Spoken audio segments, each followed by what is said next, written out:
Hey guys, hello, welcome back to my channel. So ఈ రోజు వీడియోలో మా అమ్మమ్మతో ఒక స్పెషల్ రెసిపీ చేయించబోతున్నాను, చూసేయండి. పాటల కూర చేయడానికి ఫస్ట్ కావాల్సిన పదార్థాలు ఆనియన్, మిర్చి, ఇంకా కర్రీ లీవ్స్. గ్లాస్ నుండి చిన్నపిండి తీసుకొని పక్కన పెట్టుకోండి. ఇంకా జీలకర్ర, ఎల్లిగడ్డ అయితే మంచిగా పేస్ట్ లాగా దంచుకోవాలి.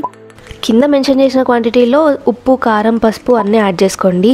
ఇంకా మనం ఇందాక దంచిపెట్టిన జీలకర్ర పేస్ట్ అది వేసేసుకొని వాటర్ వేసుకొని మంచిగా మిక్స్ చేసుకోవాలి.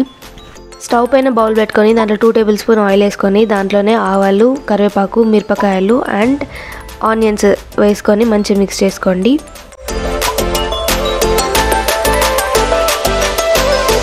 మనం ఇందాక మిక్స్ చేసిన మసాలా కూడా యాడ్ చేసి మంచిగా కలిపేసుకోండి. ఇది ఇలా చేయడం వల్ల మనకి మసాలా అనేది మాడిపోకుండా ఉంటుందంట. మసాలా అంతా వేగాక దాంట్లో కొన్ని వాటర్ యాడ్ చేసుకోండి. వాటర్ బాయిల్ అవుతుంది అని అన్నప్పుడు మనం గ్లాస్లో తీసి పెట్టుకున్న బేసన్ ఏదైతే ఉందో అది యాడ్ చేసేసుకోండి. మొత్తం మెల్లిమెల్లిగా కలుపుకుంటూ యాడ్ చేసుకోవాలి.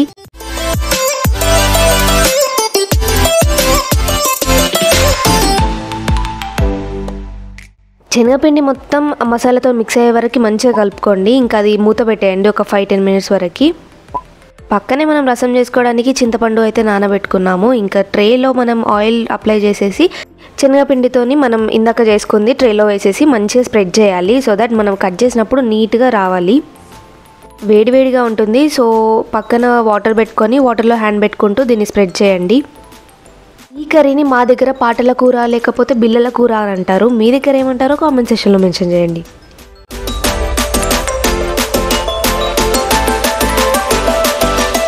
ఇప్పుడు స్ప్రెడ్ చేసుకున్న దాన్ని పక్కకు పెట్టేయండి. కాసేపు అది ఆరాలి. ఇంకా నెక్స్ట్ అది ఆరేలోపు మనం మసాలాను అయితే ప్రిపేర్ చేసుకోవాలి సాంబార్కి. ఇందాక చూపించిన విధంగానే అన్ని సేమ్ క్వాంటిటీస్ యాడ్ చేసుకోండి. నెక్స్ట్ మనం నానబెట్టిన చింతపండు ఏదైతే ఉందో దాంతో చింతపండు రసం అయితే చేసేసుకోండి.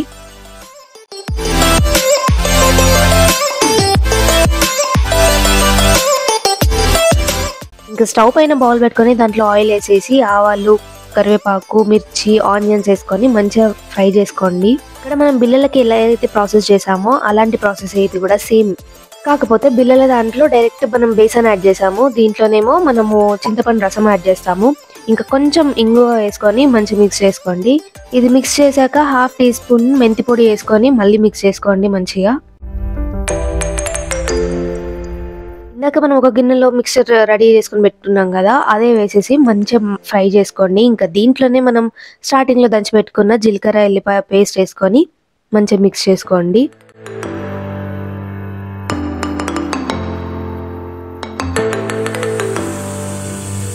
మసాలా అంతా ఫ్రై అయ్యాక దాంట్లో మనం చింతపండు వాటర్ వేసుకొని మంచిగా కలుపుకోవాలి. ఇంకా చింతపండు వాటర్ యాడ్ చేశాక మనం ఒక 5 మినిట్స్ దీనిపైన క్యాప్ పెట్టేయాలి. చిన్న గిన్నెలో మనం శనగపిండి యాడ్ చేసి దాంట్లో కొన్ని వాటర్ వేసి మంచిగా మిక్స్ చేసుకోండి, ఏం లంప్స్ లేకుండా. ఇంకా మన సాంబార్ కొంచెం మరుగుతుంది అని తెలిసినప్పుడు క్యాప్ తీసి ఆ సాంబార్లోని అయితే యాడ్ చేసుకుంటూ మిక్స్ చేయాలి.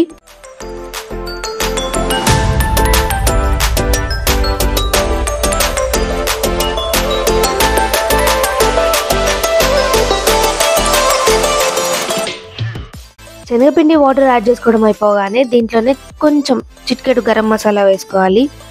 ఈ స్టేజ్లో మీకు ఒకవేళ వాటర్ యాడ్ చేసుకోవాలి అనిపిస్తే మాత్రం వాటర్ కొన్ని యాడ్ చేసుకోండి. మంచిగా మిక్స్ చేసేసాక దాంట్లో 1 టీ స్పూన్ కుడకపొడి యాడ్ చేసుకోండి.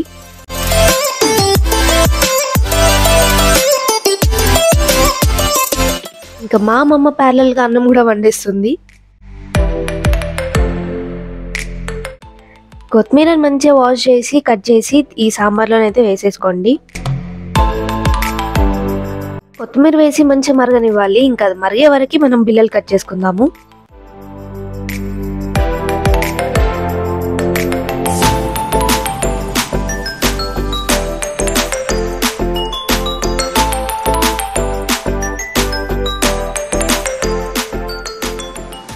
చూడండి ఇలా వస్తుంది ఫైనల్గా బిళ్ళలు అయితే. ఎంత బాగుందో కదా. ఈ బిళ్ళల్ని ఇలా కూడా తినొచ్చు కర్రీలో వేసుకోకుండా. సో మా అమ్మమ్మ మా కోసం కొన్ని తీసి పక్కన పెట్టింది అనమాట. ఇంకా మన సాంబార్ మంచి మరిగిన తర్వాత దాంట్లో ఒక్కొక్కటిగా వేసుకోవాలి. ఈ కర్రీ గురించి మా అమ్మమ్మ మీకోసం ఒక 2 టిప్స్ షేర్ చేసుకుంటారంట. తన మాటల్లోనే వినేయండి. టిప్ నెంబర్ 1, శనగపిండిలో కల్తీ ఉండద్దు. కల్తీ ఉంటే బిళ్ళలు కరిగిపోతాయి సాంబార్లో వేయగానే. టిప్ నెంబర్ 2, ఇది ఉడుకుడుకు సాంబార్ మీద మూత పెట్టద్దు. కొంచెం చల్లారినాక మూత పెట్టుకోవాలి, లేకుంటే ఇది నీళ్ళు అయిపోతుంది. ఓకే. సో విన్నారు కదా 2 టిప్స్, అవి పాటించండి. ఇంకా ఇట్స్ టేస్టింగ్ టైం. చూసారు కదా కర్రీ అయితే ఎంత యమ్మీగా కనిపిస్తుందో. నాకైతే కర్రీ వండుతుంటేనే ఆ స్మెల్కి నోట్లో వాటర్ వచ్చేసాయి. ఇంకా కర్రీ వేసుకొని సపరేట్గా మా అమ్మమ్మ కోసం తీసి పెట్టిన ఒక బిల్ల వేసుకొని మంచిగా కలుపుకొని వేడి వేడి అన్నంలో అది పెట్టుకొని తింటూ ఉంటే ఉంది అదిరిపోతుంది అసలు. టేస్ట్ మాత్రం మీరు కూడా పక్కా ట్రై చేయండి మీకు టైం ఉన్నప్పుడు. మీకు ఇంకా ఇలాంటి కుకింగ్ వీడియోస్ కావాలంటే చెప్పండి, నేను మా మమ్మీకి, ఆంటీకి లేకపోతే మా అమ్మమ్మకి రిక్వెస్ట్ చేసి ఇంకా వీడియోస్ ఇస్తాను. ఈ వీడియో కనుక మీకు నచ్చినట్టయితే తెలుసు కదా ఏం చేయాలో, లైక్, షేర్ అండ్ సబ్స్క్రైబ్ చేసుకోవడం మాత్రం మర్చిపోకండి. నెక్స్ట్ వీడియోలో కలుద్దాం. Until then good bye.